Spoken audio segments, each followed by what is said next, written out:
Here on the Tommy Habeeb podcast, we celebrate big ideas, bold moves, and unforgettable moments. So when it's time to celebrate in real life, I go where Brazilian culinary traditions meet bold Texas flavors at Texas de Brazil. For sizzling skewers of perfectly grilled meats to over 50 gourmet selections at the salad area. It's a dining experience that's unforgettable.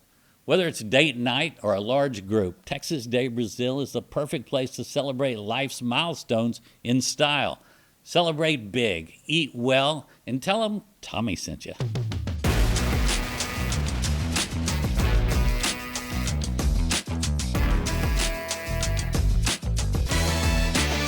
Shane, I'm just so thrilled that you're here.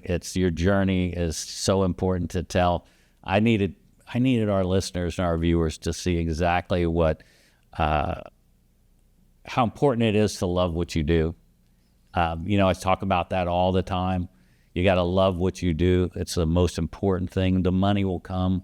Don't go after the next flashy object, right? And we have a tendency to do that. Right. Oh, there's that ring. Right. There's that money. Let me go after that. And it's frustrating. It's hard to battle. Believe me, I get sucked into that thing too. And I drive my kids and my family crazy, mostly my crew, right? Right. Because I see that next shiny thing. I go, let's go make that. Let's shoot that. And they're going, no, you got to stay focused. Stay focused, yeah. on our mission, our plan, and our show. Yeah. You got to stay on track. And I had mentioned earlier, a nephew of mine started a company, and we were talking. I said, so when did you know you were going to love insurance? And he looked at me and goes, well, I don't really love insurance. And I went, what are you talking about? Yeah. You just started this insurance company. He goes, well, I want to make money. Right. And everybody pushed me. This is how you're going to make money. Yeah. And I went, oh my God, God, I don't want to tell you, run the other direction, please. You just started this thing, but you got to do what you love, please. I said, what do you love? And he threw me in a whole different direction. Nothing to do with any part of insurance. Right. And so when I see that, what scares me the most is I'm going to see a guy in 20 years down the road, and he's going to build a company, which is good, but got that little guy. Sorry about that, bug. I'm going to see a guy 20 years down the road, and he's going to have some regrets. Right. And I believe, and even though you have a business, my philosophy and my thought is you don't have to just dump what you're doing now, but put your toe in the water. Just do a piece of something you love. Yeah. And everybody, I want to introduce you to Shane Eyer. Yes, sir. Shane was he's the former president of NetJets Aviation. Aviation, yes. Which is, pretty darn exciting. I got to tell you, you're a pilot, so you've flown all your life. For guys on the outside, we just see those private jets flying through the air, and we go, one day. And that's that flashy object chasing. That's right. So that you were running a company that's probably a lot of vanity guys wanting to fly that jet. Don't have to. Right. But I want to fly that jet. And it's fascinating because I know a lot of guys that can't afford to fly private, but they do. Yeah. And and we're in a time now that, a guy will drive a Ferrari and live in a $600 a month apartment. Going, right. What? If he would just save that money. Anyway, I'm not going to get off track, but I'm thrilled to have you here because the fact is you were a Navy pilot. Right. And you followed your dreams. Yes. You loved what you did, and it led you all the way to the C-suite, and you got there, right? Right. Because you loved what you did. Let's backtrack a little bit. Sure. Let's talk about let's talk about how NetJets started, because you were a naval pilot and you worked your way up, right, and got into NetJet. And I didn't know this, but NetJet started with military guys. Right. Air Force. By the way, thank you for having me. This is great. So happy. It started with Air Force generals who had seen the benefits of being able to transport their folks around, on some of the Air Force jets, and they thought it would transfer to the business environment. To civilians. To civilians. So they did that. They started. Now, what year was this? 1964. And there was a General Lassiter is the guy that started it, and there was Curtis LeMay, who's kind of famous.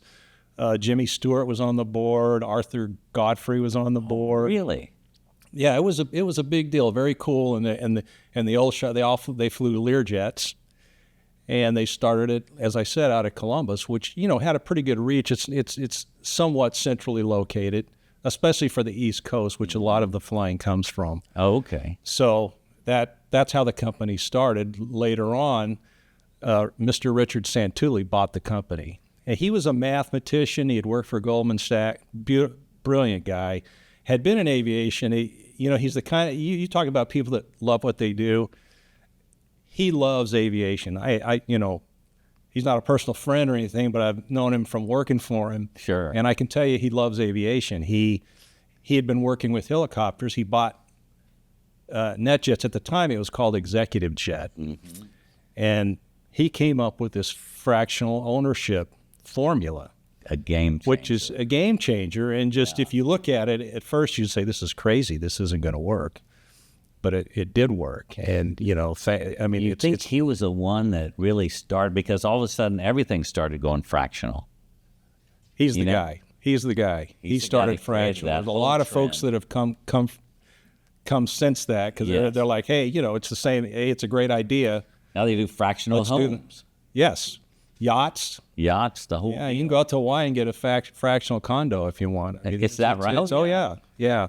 No, that's genius. But now you're talking about aircraft. It's a complicated business in the first place. I mean, the charter business is complicated, but now you're talking about fractional ownership. So you have X amount of owners and a fleet of jets, and how are you going to make that work to where everybody goes where they want to when they want to, because you have more than one, fractional. So we call it a quarter share, but you could have less than a quarter. You could buy less than a quarter share, but say, you can just start out with 4 owners per aircraft.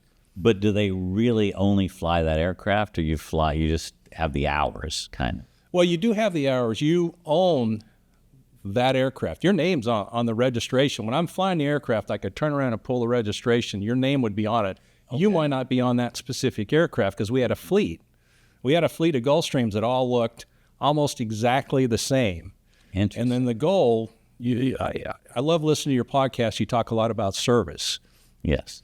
And we would like to say we are a service company, not an aviation company, because we have these owners, and the most important thing we do is provide them the service that they expect. That's so important. So they get on that airplane. It's their airplane. They're not customers. They're owners.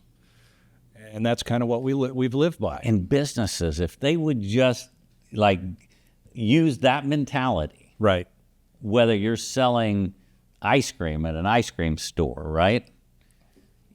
How important it is, those customers that come in there, they're really owners, because if they're giving you that $3 for that scoop of ice cream, right? Right. You have to treat them that way, or you won't be in business. That's right. I guess that's customer service. Yeah. Which I find is everything. And you think about the business of, it's such a high dollar, high value product. Right. You guys probably had to take it even a step further. We really emphasize. We brought some of the experts in the service community in. Some of the folks that worked with Oprah. Wow. The daughter of Mr. Orick from Orick Vacuums. She came in and did a lot of. She's an expert in service, a lot of training. But we always had just what would they give me an idea of what were these important factors that a producer from Oprah would. Well, let's start with pilots, right? I was a military pilot for 20 years. Yeah. Was I worried about service as a military pilot? Hell no. Maybe not really. It was accomplish the mission, right? And get the mission done and do it in the right way, do it safely.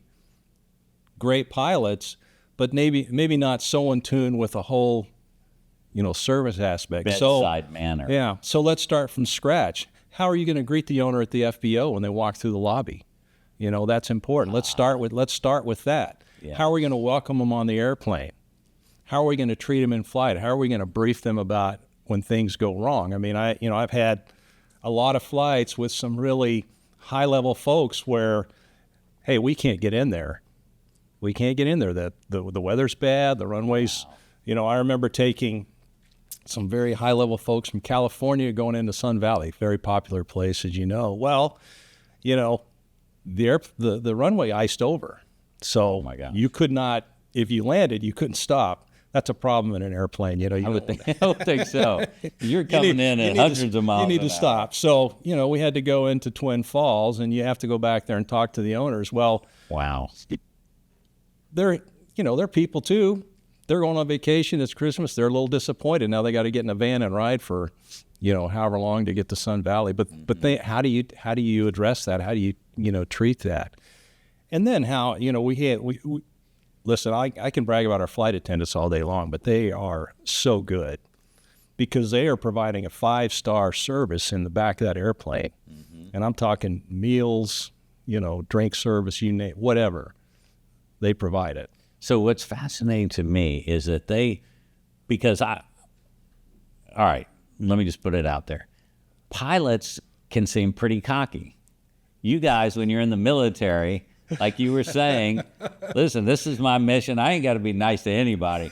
My job is to fly this flying bus. And I'm good at it. And I'm good at it. That's right. And it's taken me a long time to get this good. I guess like a heart surgeon or brain surgeon.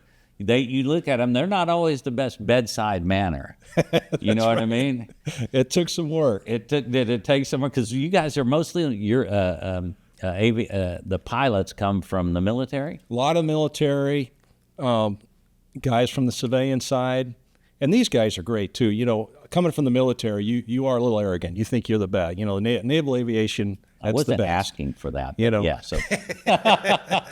But all these folks have to learn, how to provide that service. I can tell you a quick story. Please. I would, as president, I would go in and brief every recurrent class. The flight attendants would come in for recurrent training every year. Pilots every 6 months. So I'd go in and talk to them about how the company's doing, what we're trying to emphasize. And I would tell our flight attendants, look, when we hire a pilot, we hire a guy, a man or a woman that's very confident, okay? We can't have somebody that's running down the runway to 160 miles an hour and gets an amber light and goes, boy, I don't know what to do. Should we take off? Should we abort? What should we do, guys? Should we have a meeting? No. You need confident, strong folks that are, know what they're doing, are confident, and can do that. The problem is it doesn't just stay with flying, right? When it comes to finances, to politics, to family, to anything else, they may think they're an expert too. So look, listen to them on the flying, but maybe some of the other stuff, let's get some other opinions. So that's really interesting because the buck stopped there with you. Right. You're the president. Right. And so that was the good thing is that you came up through the company. Yes. So you got to see every aspect. That's right. And you understood too at some point, because they kept elevating you to the president of the whole operations, but the dollars and cents, and this is why customer service is so important. Yeah.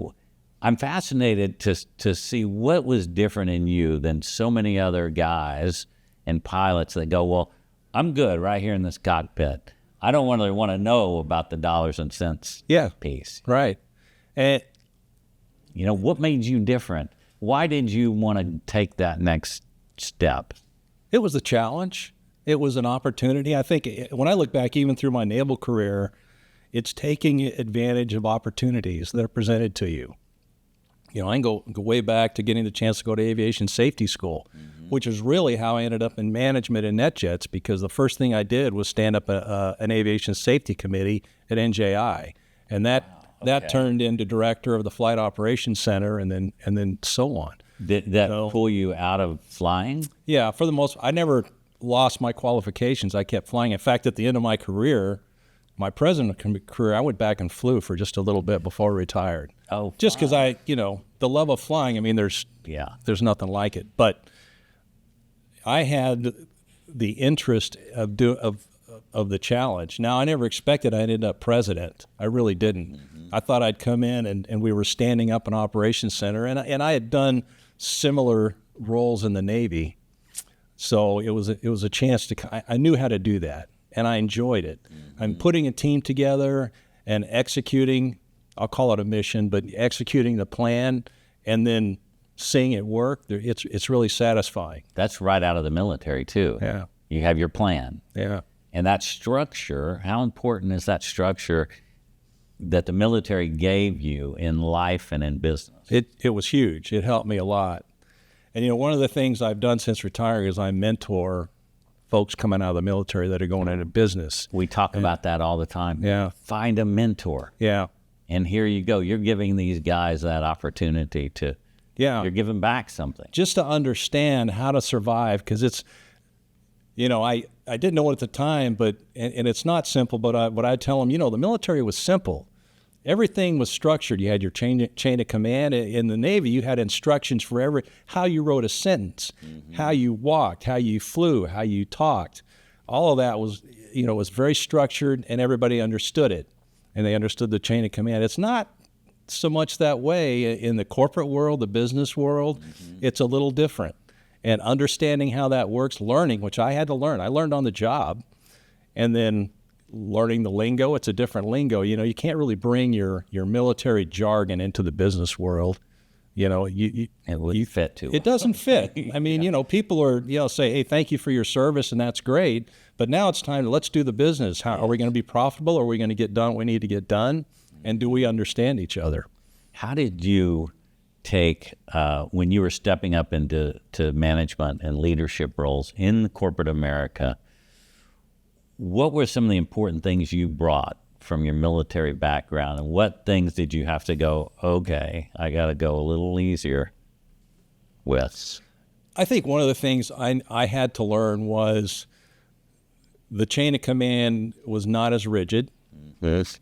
The need for buy-in for your team. In the military, if I'm the commanding officer, you're the king. Hey, we're going to go do this and that. Well, even if the folks don't like it, if they're in the military, they're going to say, aye, aye, sir, and go do it. Yeah. That's the way it is.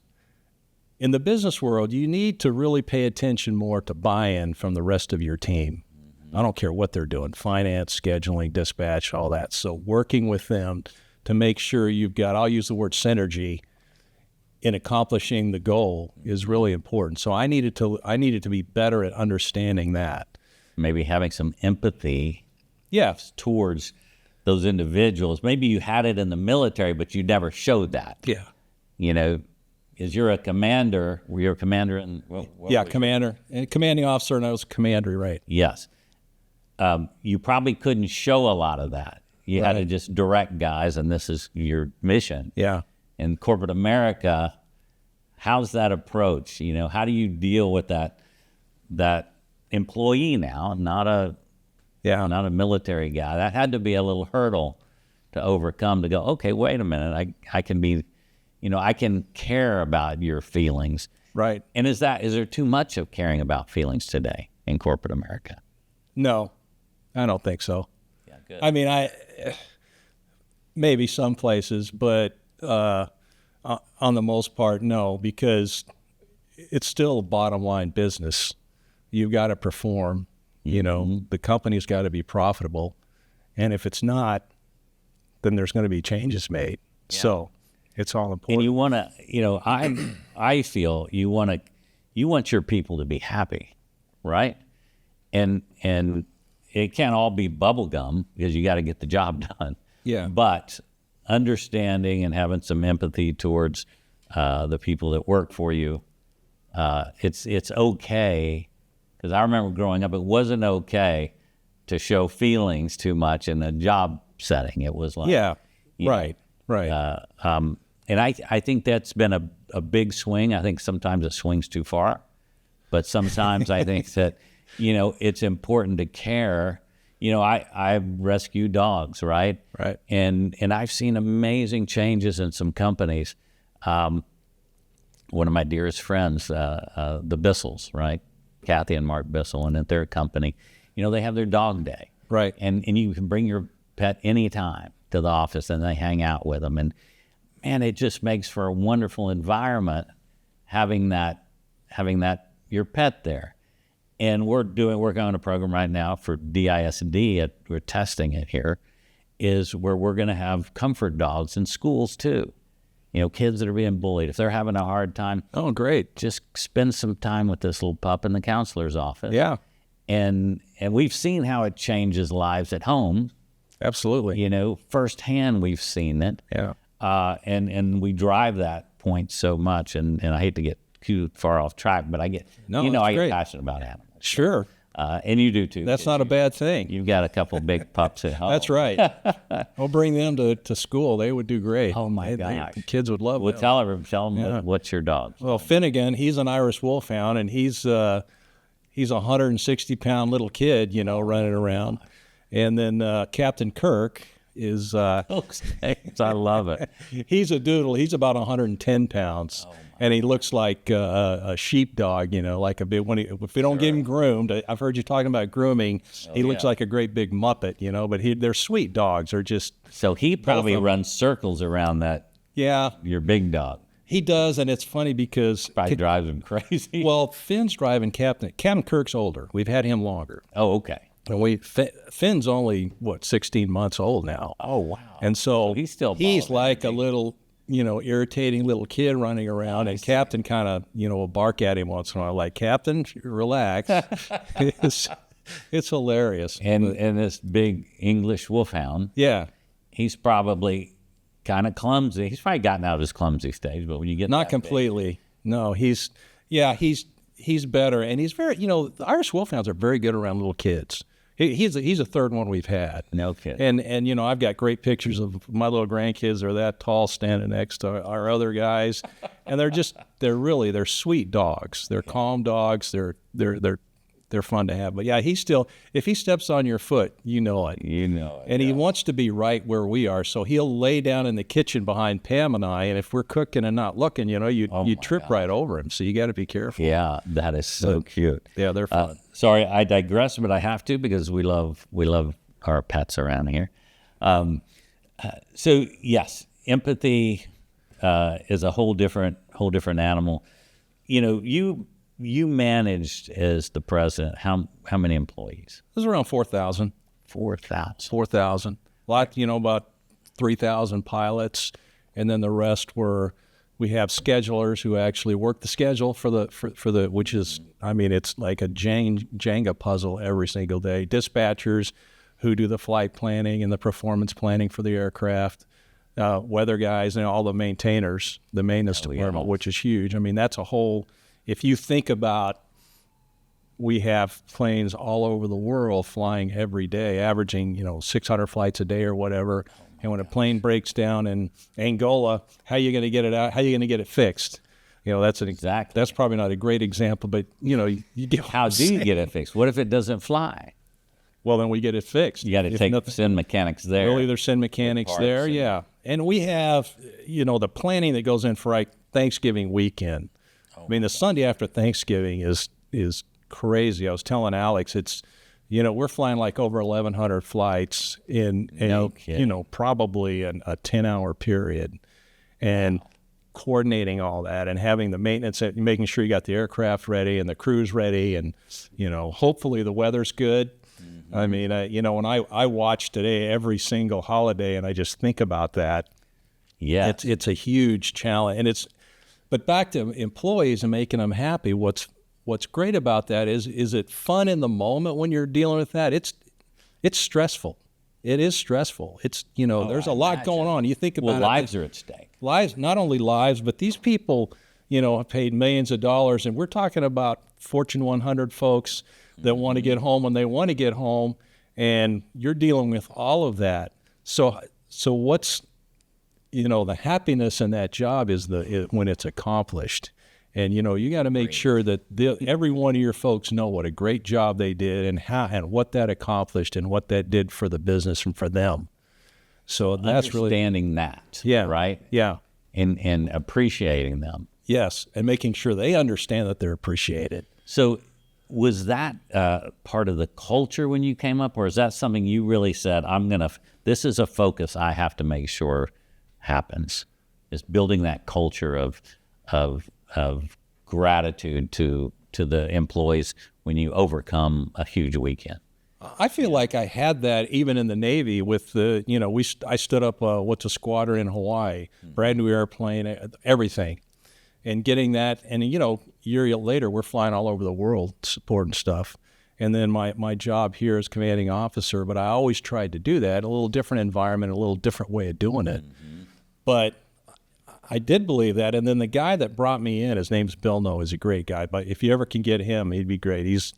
He's out in West Virginia, and he's on the board at Marshall, and he's got the Bill No School of Aviation out there. Oh, wow. But he's kind of like a brother to me, and he was a mentor. Mm-hmm. And, he really believed in taking care of, everybody, the team, the employees, the pilots, the flight attendants, and really preached, I call it the upside-down pyramid, right, where you're supporting all the different levels up here because at the end, making sure that the crews have everything they need to take care of these owners. That's what it's all about, is getting all that done so that when the crews meet the owners, they have everything they need to get them where they need to go, from the right aircraft to the catering, all of that is done. So if I was to ask you, in that job as president, what's your most proudest accomplishment? My proudest accomplishment is no mishaps. We had a couple of small, aircraft, exited the runway because the runways were bad. But that's my proudest thing, is not having any mishaps. And that comes from being organized and structured, I bet. And training. I was really proud of the team that we put together at NJA, and those guys are still there. But I feel like we had some of the best training. And I've flown with the guys from all the airlines. In fact, when I was CEO at VR-59, guys from Delta, American, Southwest, you name it, and they're all great. Mm-hmm. But our training program for our pilots was, I think, second to none. It had to be. Because we're not just flying from A to B. We're not just going from Dallas to L.A. 3 times. Mm-hmm. You never know. I mean, I can remember being in D.C. thinking I'm going to Chicago and calling up an hour and a half, before takeoff and saying, hey, you're going to Pisa, Italy, which is a whole different ball game. So our pilots had to be trained in how to fly into the mountains. By the way, we have our own proprietary approach into Aspen. Nobody else has. Very cool. Because that's tricky. It's very tricky. When you say that, just kind of explain a little bit about what's going on in Aspen, why what you have is so special. We have an approach that gets us down to minimums, 200 feet at night. Why is Aspen so difficult? Well, because it's in the middle of the mountains, and it's basically at the end of a valley. So you've got all the challenges of mountain flying, the winds that are associated with it. They've extended the runway a little bit, which is helpful, but you have to be on your game flying into Aspen. And initially, we would only fly in the daytime. And when it was, the ceiling was really high, the cloud ceiling, so you could see. But with this approach, which is really a satellite approach, we use satellite for navigation. It's very precise, takes us down through that valley. If you're familiar with the Roaring Forks River, it takes us down that valley and then pops us out right there at the end of the runway. That seems kind of scary, but it's awesome. And we train to it. Yes. Every time we train to it. We train to it. And what happens if you lose an engine right at the end of the approach? How are you going to get out of there? All of that's very important, but nobody else can fly that approach, just NetJets. Oh, really? It was no small thing to get that approved by the FAA. You have to fly proving runs. You have to show that it meets the tolerances. Mm-hmm.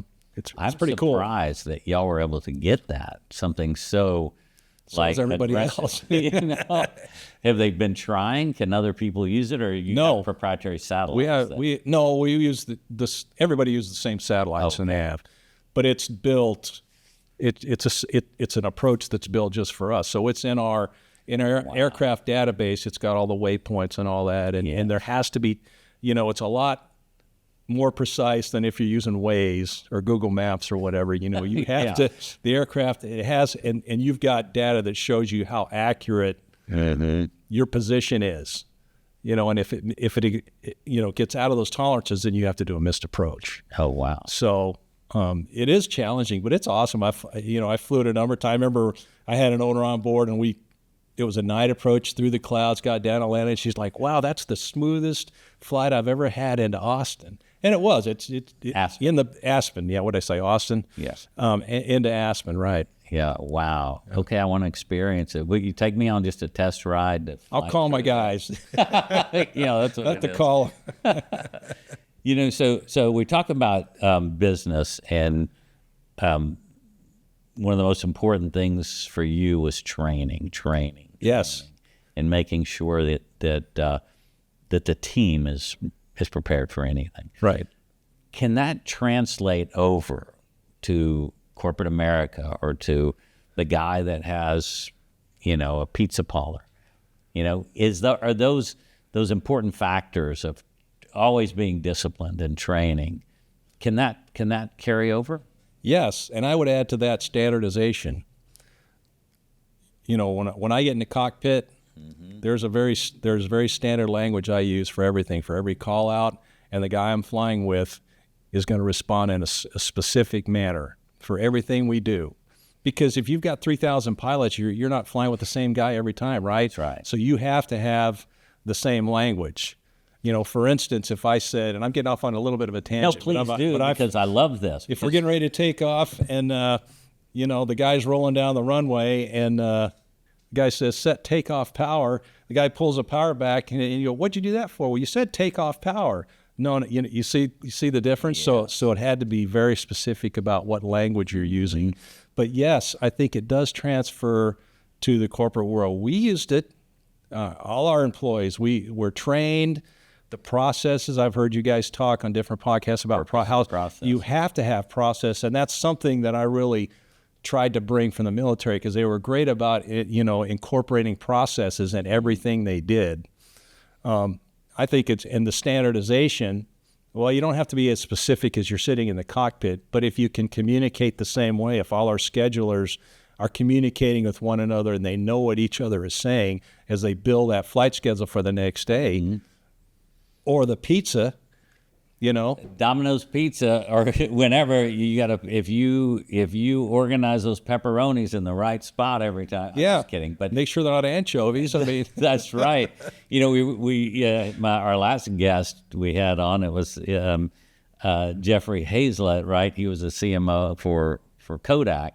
You know, and we talked about that, and he talked about processes. Yeah. And how important it is, and you know, and I keep referring back and thinking back to what he was telling me about Domino's Pizza and their marketing efforts, but it was a big marketing play. Right. But no, I do see that, and it's difficult, you know, sometimes as a manager or a business owner, because sometimes we get lazy, and we have to remember that how important that is. Right? If you don't drive home the fact that customer service is key, then you're going to things will start degrading. And the sad part is it happens then when you're hiring, and then when they're being trained. There's nothing worse and frustrating when I walk into a place and the person behind the counter is just on their phone. Oh, right. Just like, right. You know, They don't even acknowledge you, and like, oh, you're going to bother me now to sell you something? Yeah. And I go, oh my gosh, Yeah. they're in trouble here. Right. Right. And so those procedures, I think, need to start so early.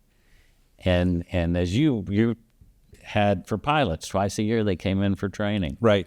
I think that is so smart, and I think that should be in every company. Sure. Scott, we're going to start having training here in our production at least 3 times a year. Yes, we're going to go through everything, our procedures. But it's the challenge there is if you're going to execute the training, you've got to put a training plan together. That's where, if you're going to standardize, you just can't say we're going to do it. You know, you've got to, And it's not trivial to do that. I mean, you think about every role in a company and standardizing how they're going to operate and training them to that goal, whatever it is. It does take some work. Yeah, so it's not easy. If you want to be an entrepreneur and you go, I just want to be rich and have the yacht, and Right. dude, what they don't show you on Shark Tank is the importance of putting in that work. Yeah. Right? Right. And you got it from the military. Yeah. But the fact is, procedures are vital. Yeah. If you don't, lay out a plan, and my son, we're working on this whole social media plan, and he's here from college for the summer, and I said, okay, we got to have a plan. Yeah. And he sat there and he spent 2 weeks just building his itinerary and his plan and how That's great. Is the procedures on how I'm going to roll out these videos and this marketing. And yes, it's frustrating because you want to get right to let's sell something. Let's do it. But if we don't prepare, we lose. Yep. Right? Then those things will start, it'll degrade and you're going to miss things. And so that military background, I think, is so important for so many people because it teaches you structure. Yeah. And I think structure is something we're missing a lot of. And not to preach, and but you guys out there starting a business, raising kids, structure. There's nothing wrong with having that. Yes, your kids may not like it. Your employees may not like it if you're throwing a curve at them all of a sudden. Yeah. But if you don't you want to stay in business and be successful, right? Don't you think that's... Oh, yeah. And I think you've got to have the right team. I mean, we really... Hiring... And you're never going to bat 100%. You're not going to hit 100%. Mm-hmm. I don't think. I mean, someone, they'll be great in the interview and all that. But getting the right folks, we really spent a lot of time looking for, when we looked at our crews, it wasn't just, it's assumed that you can fly the airplane well. How are you going to fit in the team? In the culture. Yeah. Same thing with our flight attendants. We took, when we would find flight attendants, not necessarily from the flying world, a lot of them came from yachts, but somewhere in the service, from the service industry, because we're looking for folks that understood and had that ability to provide the service, and also, from kindergarten, work and play well with others. You need both of those. They're going to be out there, they're not going to be in the office. They're going to be out there wherever. And representing you. Exactly. Yeah, that's the scary thing. If you send out 4,000 people, it's become right reflection on you. And trust me, I would hear about it when it didn't go well. Yes. So what happens when you have this amazing pilot? This guy could fly into anything. He's got it. He is the best there is. Or you have this amazing service attendant that is, golden. Right. But they have an attitude. That doesn't work. And all of a sudden, you throw this wrench in the middle of the cake. Yeah. I'll tell you something. What do you do? Well, when I was at aviation safety school, we talked about a lot of mishap reports. And in every mishap in a squadron, the CEO is going to write up, his understanding of what happened. And you would not believe how many of those mishap reports start out with, he was my best pilot. Oh, man. So just because they're the best pilot out there doesn't mean they're the one you need to accomplish the mission or do the job at NetJets. Yeah. If they're going to be toxic in your organization, you can't have that. And that's just a no-go. It was a no-go for me. I mean, I wanted to give people every chance to excel. And if they needed help, we would sit down and kind of work towards what they needed to do. Here's where the issue is, but sometimes you can't. And then you've got to let them go do something else, because you can't let that, because it will affect your company. So and it affects your other team, the other employees, the other teammates. If they see that you're going to tolerate that, one, you lose credibility, and one, you're degrading the culture. Mm-hmm. So it's tough, but sometimes that you have to do that. And hopefully you see that in the hiring process, or you catch it early. But that's one of the, and I'm sure as a small business owner, entrepreneur, you get somebody that's really good and you need them, but what are they doing to the culture of your company long term? Yeah. It's a tough decision. When you made it up and both NetJets sides merged, Right. aviation, Right. Was it the international and the domestic? Yes. NetJets International, which was a non-union, it was all large cabin Gulfstream pilots. Which is fascinating. Yeah. When we talk about how did you navigate union and non-union coming together and have everybody work happy, or did y'all become complete union or all non-union? Complete union. It's a complete union today. So that was it was difficult because all the Gulfstream guys that come in like myself, had been presented with the companies this way. It's not union, and that was attractive to a lot of us. And then you had all the union folks on the other side. And then, when I was brought in as president of NJA, non-union guy, all the union guys were very skeptical. Well, this guy, he's going to side with, and I remember the first time I go into the recurrent class, there's like 110 pilots in there. And the union had pre-positioned guys in there to try and throw, curveballs at me, like a press conference kind of thing. Yeah. Hard questions to get me to answer to, throw me off. That's probably a pretty tough room. 100 It's pilots. it's a tough There's room. a lot of ego. I'm telling going you, on. they were.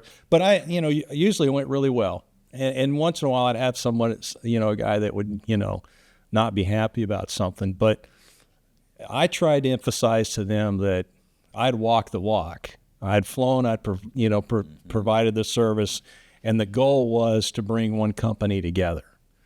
And for a lot of guys I'd flown with a lot at NJI. Now they, of course they weren't happy that all of a sudden they're going to be melded into this union, and it was going to be a different world. What was the biggest hurdle for them going from non-union to union? Was there a seniority? Price? Some of them, and now they're not. They kind of took a step back in the size of the airplane they're flying because they weren't as senior as some of the other folks. So that was a difficult pill to swallow. But we had to do some things to save the company. When I took over as president, that was during the 08, 09. It was tough. That's when Mr. Santulli left. Like I was telling you earlier, we were well in debt.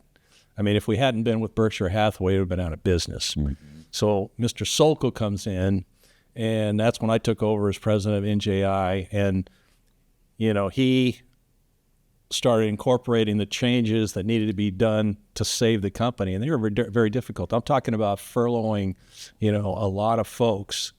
Well, furloughing pilots, and then letting having to let people that you've been working with that you cared about, you had to let them go to save the business, and that was probably one of the most difficult things. I had to do a lot of tough things in the military, funerals, and just a lot of.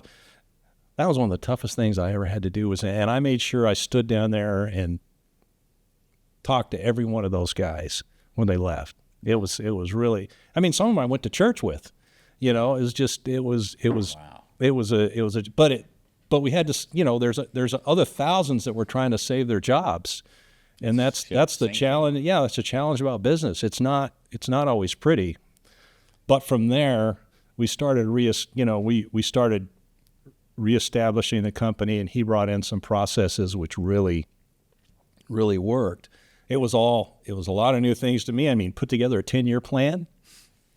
That's not trivial either. And then present it to the boardroom, and because when you're $2 billion in debt, I don't even know how you start to come out of that. But I guess you start trimming fat, and do you, what was? I'm sure it was a gradual pulling out of this thing, but in that plan, what were the things that, you can go A, B, C, really made the difference in the new direction? Because there are a lot of guys in financial trouble in their companies, and they don't know what to do, and they may not have the mentors, and sometimes you just want to throw your hands up and go, okay, yeah. It's over for me. Yeah. But you guys dug down deep and and you have to put focus. these procedures in place. You had to look at it. We looked at every single thing in the company. I mean, we went down to what kind of water are we providing the owners, which, by the way, was a big controversial thing because Mr. Sokol, we had Fiji water, and we decided to go to Dasani. Huge deal, and we're like in the boardroom testing different bottles of water. Well, does this taste bad? And it was really it's just a thing. Fiji water. It's a marketing. Fiji water. Oh, how dare you! So it was down to that level though, and we would go through every aspect of the company and look at, okay, do we need to spend this money? What are we spending too much? That's part of it. But wait, who won out, Fiji or Dasani? Well, Fiji's back. Okay. I mean, it is a high-level service industry, so sometimes okay, wait a minute. The owners still expect a certain level of service and catering, and we can't go away from that. I don't want to disrupt because you were on something really good. Go ahead and tell me, you said it was from all the way down from water. If the changes you made. You just then dissect everything. What aircraft are profitable? Now obviously personnel are a big expense, right? So headcount is always a challenge. So you don't feel that you were fat when you had people sitting around and not enough flights? Well, we were fat then because there weren't enough flights, right? I mean, frankly, owners were using us as an ATM because of their contracts, and that's since been changed. But they'd come back and say, hey, I need out. I need my money back for the next, 4 years. Wow. And so that was difficult. But sure, the flying was down. The pilots weren't flying as much, all that. So then it was right-size the company and then make sure you don't overstep as you go forward, right? So being very careful. Sometimes it was really difficult because, hey, maybe we needed a few more dispatchers or whatever. But being very careful about personnel hiring, what's profitable, what's not, making sure you're focusing on every owner. But, you've got in any company, you're going to have owners that are, not necessarily the 80-20, proposal, but, you've got some owners that own a bunch of large cabin aircraft, and you got to make sure those folks are happy. Yeah, you want to make sure everybody's happy. Don't get me wrong, but did you see a difference, and could you save money in my business? When you look at news reporters today on television, right? Those guys on your local ABC, NBC, CBS, and the big markets used to make $1 million a year, right? And then the TV station said, whoa, wait a minute, we can get this new kid coming up and pay him $30,000 a year. ESPN, yeah. Yes. Did you ever see that? I mean, could you do that with pilots? No, we did not. You got to you got to keep your standards high. Yeah. You may not. We didn't have as many pilots then. Of course, the pendulum swung now. I mean, there's a shortage of pilots, but no, you don't. You cut and that ain't one. You don't reduce your standards on the core parts of your business. Mm-hmm. Safety and training being one of those, and the skill level of your employees, especially pilots, flight attendants, whatever, schedulers, dispatchers. You need the best you can get. You don't know. So that chef in the restaurant, you make sure that guy, the guy that's preparing that food, is bringing out the best, and you make sure the server is the best, right? Because that's your front facing. Otherwise, you're going to lose your business. Yeah. I mean, if the steak's not good, they're not coming back. They ain't coming back. So, if the flights aren't going, or the flights are bad, or they're, it's that simple, really. Customer service. Yes. Yeah, we're a service business. It's that simple. Yeah. Except then you throw on something that your life is at risk. So we have to get you the security and the safety of the best pilots and navigators and weather guys to make sure we don't get into trouble. And we're, different than in the NetJets, we're really focused on age of the aircraft. There's a lot of turnover. If you look this year, they're getting, I think, 100 new aircraft, but, not keeping them Mr. Santulli had a joke, and I can't remember what it was, but he says, "Don't worry, the aircraft you're on is not going to be as old as your grandfather. It's going to be newer aircraft." What is the age of a, and you don't even hear about this until, you just were hearing about the age of Air Force One, and I'm going, wow, it's 40 years old? Yeah, that's not, atypical. A lot of in the airlines, a lot of their, the older jets, the 757s. Yeah. They flew the DC-9, which is one of the aircraft I flew in the Navy. Those were old. Look at the B-52. I think it's, 50 years old, 60 years old? And that thing is a machine. It's still going. So, wow. That's, I want to be careful. It's not necessarily bad or unsafe. No, the maintenance schedule, and they go in and refurb the structure, all that stuff, and keep them flying. The engine upgrades, all that. But does technology come into play? How much is it coming into play in that world today? Huge. And it just keeps accelerating. Between when I started flying, which I, say it was steam gauges and round dials, the old-fashioned stuff, which is, that's how I learned to fly, to today, you look up there and you got a bunch of screens. You may have a side stick and a, the throttles, but you're managing now. You're managing that cockpit. You've got all this. It's kind of like a video game. The problem is you still need to be able to fly, yes. and that's one of the things the aviation industry stumbled on a little bit, was they were keeping up with the technology, but they weren't keeping up with basic flying skills. You see some of the mishaps that have happened. I don't know if you remember the flight. I think it was Air France out of South America, and they went into the Atlantic Ocean. And really the reason they did that is because the captain was out of the cockpit, and the two first officers couldn't decipher what was going on with the aircraft and handle it wrong and stall the aircraft. Wow. So it comes down to the basics. You still got to learn to fly, fellas. You still have to be able. Yeah. This isn't a game. Yeah. And although it looks like that's what you're doing, but you still have to understand. And so is it better to, these guys that come up, make sure they go back to the rudimentary early, put them in that. That's part of recurrent training. Yeah, well, it's not a prop plane. But they have to know how to handle the aircraft they're flying. If all the stuff, all the magic stuff stops working, they're still going to fly the air. You fly the airplane first. That's the first thing you do. So you need to know extra bells. You have to have, the situational awareness has changed because of all the information you have, and the way technology has leaped to where a lot of the communication is between, a component on the aircraft and the air traffic controller. They don't even have to talk to you anymore. You go across the Atlantic, you don't have to talk to anybody. It's all just back and forth. They call it ADS-B, ADS-C, where, you basically link up with them, and they're monitoring exactly what you're doing and when you're hitting the waypoints. But you don't have to, it's not like the old days where the guy's on the radio trying to, come in Rangoon. You don't have to do that.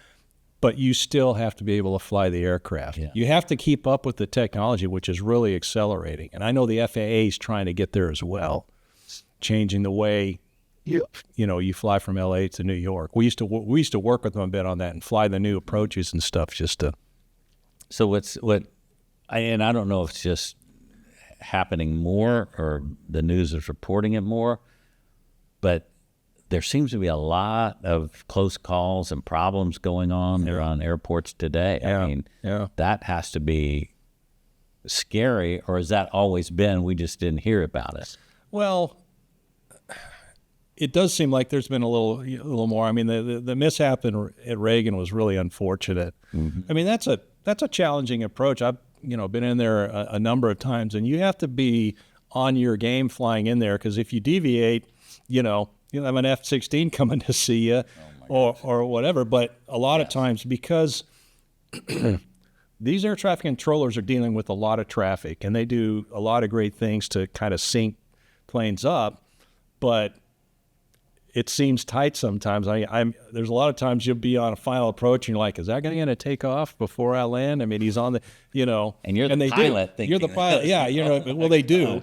And at Reagan, it's even sometimes they'll change the runway on you at the last minute, which they did in this case in that mishap, and then you have the helicopter at the wrong altitude. But it sounds to me like there's been a couple of challenges where the ATC isn't staffed up to where it needs to be. And that's happened at Austin. Oh, yeah. I mean, they actually shut down for a while because they didn't have enough.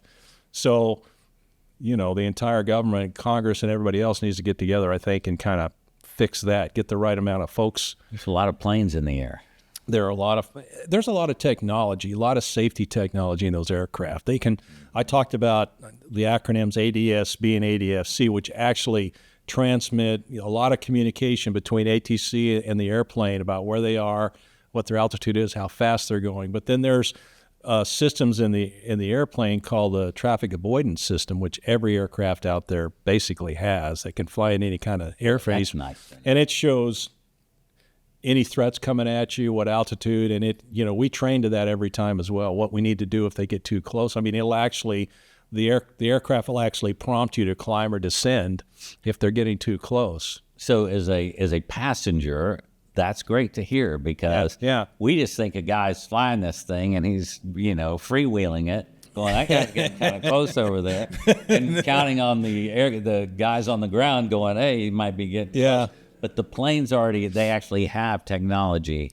Yeah, very good. That will prompt you. So how about that? Is this a myth or is it real that these things really just land themselves and take off? The pilots really don't do anything. It's partly myth. I mean, the aircraft has a lot of the aircraft have the capability to land and take off, but there's a lot more management from the pilot involved than people think. I kind of want the pilot involved. Yeah, the pilots are involved, but the technology has gotten much better, especially on a lot of the airlines. They can auto land in really low conditions, and it's very accurate. So it's probably better too when bad conditions to let that thing, all the radars bring you in versus. Yeah. I'd like to think I'm better, but yeah, you're probably right. I might be asking the wrong guy that. No, let me call up AI and go, hey, technology. Exactly. They'd probably give you the right answer. Sure. Oh my gosh. All right, so that's so interesting, and your toughest moment, and I think you may have answered it already, but your toughest moment as president of NetJets. That was one. There was a couple times when I had to let some people go that I really cared about, and a couple of times there was some pilots that did some things that I'd flown with them. I had a lot of respect for them, but what had happened, they couldn't stay. That was probably some of the most difficult. There was a lot. It was constant stress. I'll be honest with you, just constant, because there's something happening every day, and you're responsible, as you said, and you've got all these high-level people going, and things happen. Weather, airplanes break. There's some kind of scheduling snafu that may happen, and somebody's delayed, and if I got a phone call at night, I knew it was not good news, and I usually got a phone call at night.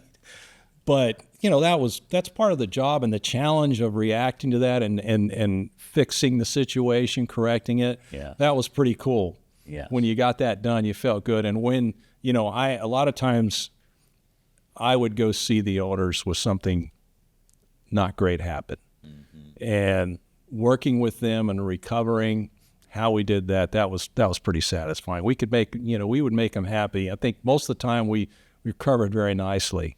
So if I was to ask you what do you think your greatest skills are and were as a leader of the company? Leadership. I think that's the question I was asked when I was interviewing for the job, and I think the experience I gained in the Navy and then in NetJets, I think it's leading a team to accomplish a goal. I think that's my best. I'm not a finance guy. I did go to the Columbia School of Finance for non-financial executives. Oh, really? So I tell everybody I'm an Ivy Leaguer now. But that's it. I think the thing I could do, and I'm grateful for the opportunity, And the Navy really grows people into that role. They start you out when you're an incident, a lieutenant JG, putting you in leadership positions. Would you suggest a military background to young kids coming out of high school, or is that a great way to start your life, your career, to really get that structure? It's a great way to go. Yeah. Unless you hate that. I mean, don't go if you're not going to love it, like you said. But yes, when they ask me, I say go to college and get your degree. I know there's a lot of talk about how valuable degrees are, but they're still valuable. Absolutely. Get the degree, and you still need a degree to be an officer in the military.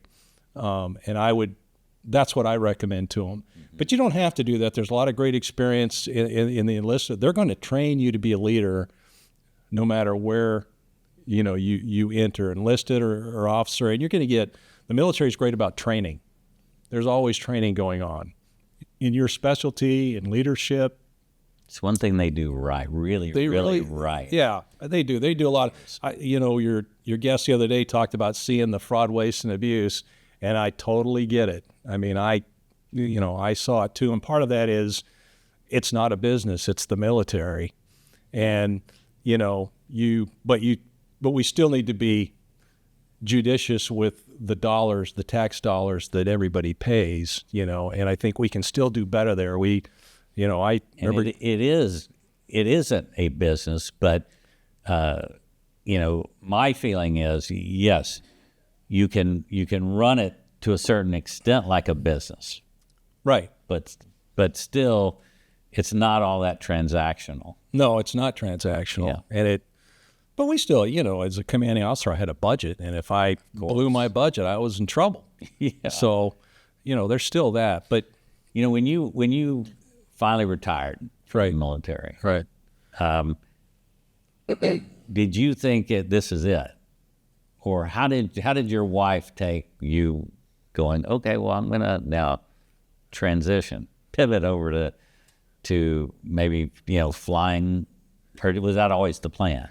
That was kind of the plan. Yeah. I mean, my wife, she's, like I said, we'll be 50 years here in like a year and a half. But that's so great. We got married. We had a whole plan. I was gonna go in Nebraska. I was gonna go coach football. She's still a history teacher. She teaches AP Euro and AP Government and all that. She teaches for the University of Texas Online High School. But she taught at South Lake Carroll here in the area, and she's a great teacher.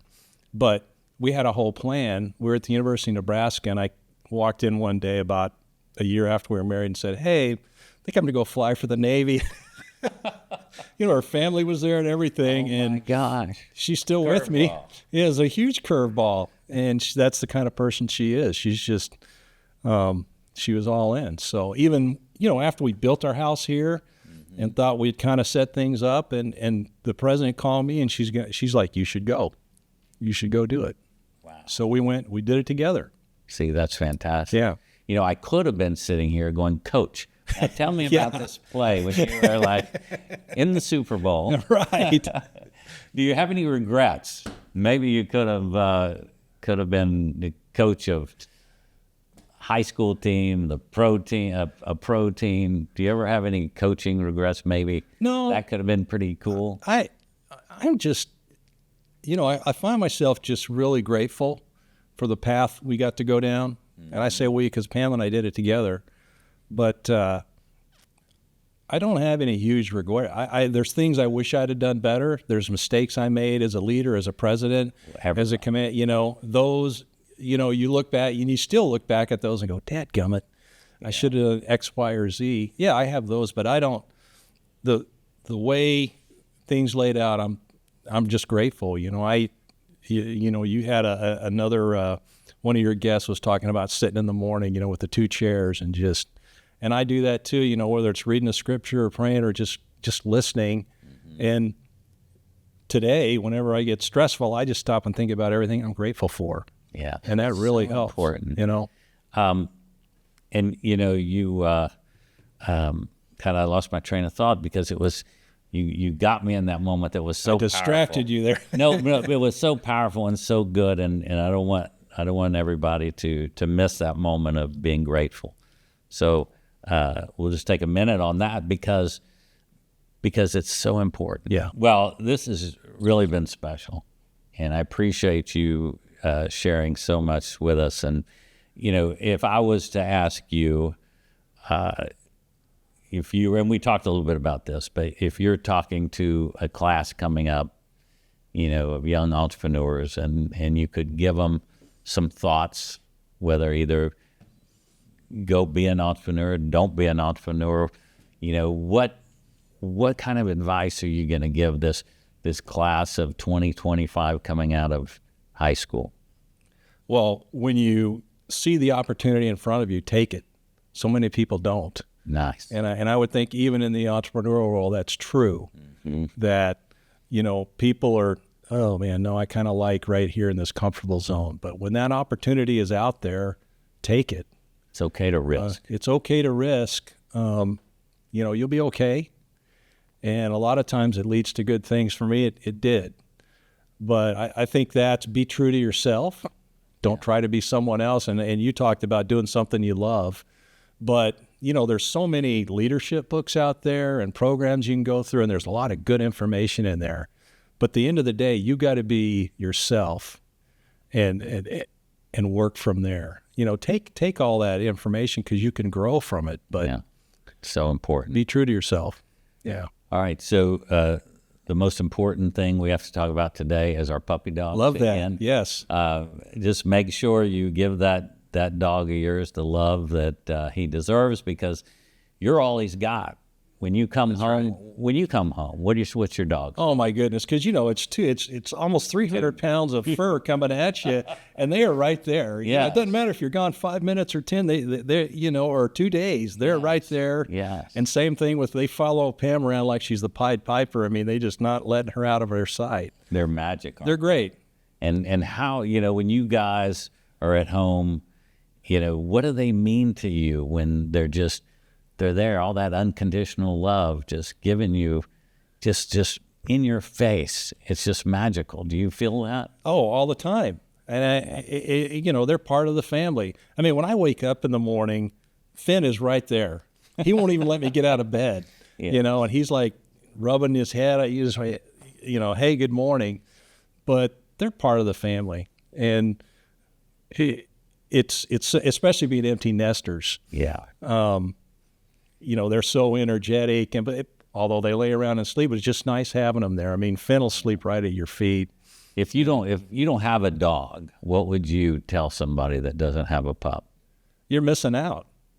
You're missing out on one, and it's tough when you lose them. Oh yeah, it's so hard. I mean, because we've gone through that, many times. I mean, we had Fred the Basset here a long time ago when Jesse was growing. He was awesome. I love it, Fred. Fred, yeah, he was great. But they just add so much to your life, to your home, and having kids love our grandkids just love. Yeah, especially dogs. With the things that kids are going through today. Teenagers and. Suicide for some crazy reasons becoming an option. Yeah. And they've got to get love. Yeah. They just got to get love. And those little guys are giving them so much love all the time that it doesn't matter whether they're being bullied or what. If they got the wrong haircut or if they're wearing the wrong shoes. That's right. They don't have their Jordans on today. Yeah. He doesn't care. He's just loving you. That's exactly right. You might be getting beaten up on social media by all the rest of the kids, but that dog's there. Yep. To tell you he loves you, and it means so much. And so what a day. Thanks so much for thank you. Spending some time with me and sharing your journey and these important things that so many of us out there need to know, these, because this is kind of our mentoring hour, right? Right. We're mentoring people that sometimes are too scared to go ask for a mentor. Sure. But you can get one. You can have a mentor. Yep. People are willing to help you. Yep. If you just ask, right? That's right. And it's so important. It means so much. Thanks so much. I appreciate it. It was great.